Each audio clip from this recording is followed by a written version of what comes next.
Isang magandang araw sa ating lahat sa Lost ng mga nanunood ng video ng Kalingap. Magandang araw sa inyong Lost. Salamat sa patuloy ninyong pagsuporta sa amin. At bago ang lahat, wag po natin kalimutan suportahan ang ama ng Kalingap na si Val Santos Matubang at snack nito na si Kalingap Rab para palagi kayong updated sa mga ina-upload ng Kalingap.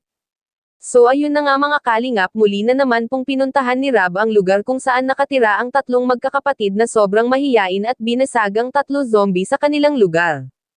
Mga Kalingap, may malaking surprise si Kalingap Rab sa kanila na tiyak magugustuhan po nila. Isa ito sa mga hiniling ng ating mga mahal na viewers na dapat bilihan sila para nang sa ganun ma-expose nila ang kanilang mga sarili at kung ano ang nangyayari sa labas. Mga Kalingap, tatlong cellphone ang dala ni Rab para sa kanila at kita naman po sa kanilang mga mata na sobrang natuwa talaga sila sa binigay ni Rab sa kanila. Nakangiti po sila habang binibigay ni Kalingap Rab ang cellphone sa kanila. At sobrang natuwa si Rab dahil hindi niya akalain nangingiti ang mga ito.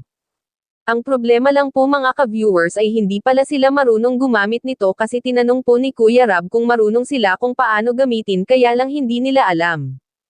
Pero masaya parents sila kasi ngayon lang sila nagkaroon ng cellphone at nang dahil pa kay Kuya Rab, grabe mga Kalingap, iba talaga si Kuya Rab, mabait na at marami pa ang natutulungan at isa pa ang habang pa po ng pasensya niya sa mga kagaya nila Chris, Bea, at Melissa. Mga Kalingap, panoorin po ang videong ito kung paano napasaya ni Rab ang tatlong magkakapatid na ito. Sado kayo sa challenge ko. Ngayon, bibigay ko na sa inyo ito aking pasalubong. Ayan. Grabe to guys. Siyempre, sa pangalan ito isa. Ayan. Oh. Ayan. Chris, dahil ikaw ang unang sumagot. Ito Chris, para sa'yo Chris. Sige Chris, harap ka. Tadan!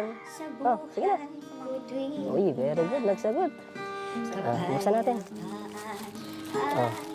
Ito ay isang cellphone. Oh, di ba? Para dito ay ayan. Ayan may earphone ka pa.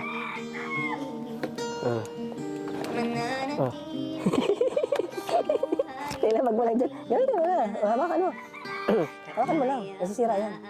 Nakagamit ka na yan? Hindi na po. Hindi po. Hindi pa? Marunong ka yan? Hindi. Ano yan, makakatulong yan sa inyo para kayo ay mamulat sa labas, no? Sa mga nangyayari sa labas.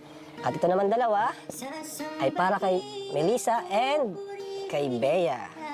Ayan. Oh, Melissa. Oh. Uy, very good. Nagsasalita naman pala. Oh, Melissa. Ay, Bea. Oh. Ayan. Palakpakan tayo. Oh, may cellphone na kayo. Tigi-isa na kayong cellphone. Oh, panoorin nyo yung vlog natin. Vlog ko. Para di na kayo mahiya sa sunod. TikTok, mag-TikTok tayo. Oo, mag-TikTok kayo.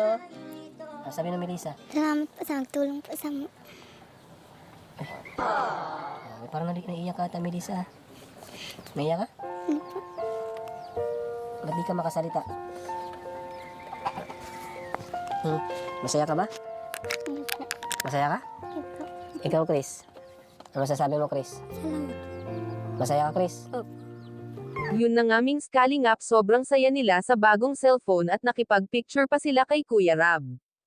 Nakakataba ng puso kapag nakikita sila na tumatawa at nagpapasalamat sa mga natatanggap nila galing kay Kuya Rab at sa mga sponsor. Ika nga ni Rab na sana ingatan at pahalagahan nila ang mga cellphone nila dahil isa-isan sa makakatulong sa kanila para alam nila ang mga nangyayari sa labas at para makapanood sila ng Kalingap, matututunan naman nila kung paano gamitin yan. Marunong naman kasi silang magbasa kaya slam nila yon. Mga Kalingap, salamat po muli sa inyong suporta.